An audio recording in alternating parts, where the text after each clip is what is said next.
आता इयत्ता पहिलीपासून हिंदी भाषा अनिवार्य. राज्य अभ्यासक्रम आराखडा 2024च्या नव्या निर्णयाने बाद. राज्यात इयत्ता पहिलीपासून हिंदी शिकण्याच्या अनिवार्यतेवर शिक्कामोर्तब करण्यात आला आहे. राज्य शालेय अभ्यासक्रम आराखडा 2024नुसार मराठी आणि इंग्रजी माध्यमांच्या शाळांतील 1ली ते 5वीच्या विद्यार्थ्यांना मराठी आणि इंग्रजीसह हिंदी तृतीय भाषा शिकवली जाईल.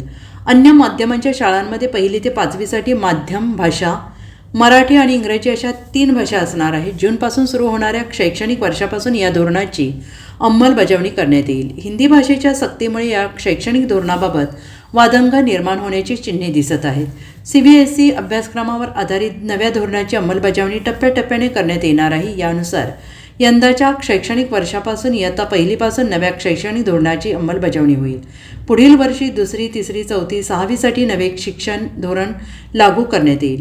2028-29 पर्यंत राज्यात 12वीपर्यंत सर्व इयत्तांसाठी नवे शिक्षण धोरण लागू होईल.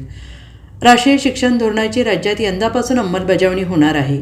नव्या शैक्षणिक धोरणानुसार अभ्यासक्रमात भाषा संवर्धनाला विशेष महत्त्व देण्यात आले असून इयत्ता 1ली ते 5वी मध्ये मराठी, इंग्रजी, हिंदी या 3 भाषा सक्तीच्या असतील. तसेच नव्या शैक्षणिक धोरणानुसार यापुढे प्राथमिक, माध्यमिक, उच्च माध्यमिक स्तराऐवजी पायाभूत स्तर, पूर्वतयारी स्तर, पूर्व माध्यमिक स्तर आणि माध्यमिक हे शब्द वापरले जातील.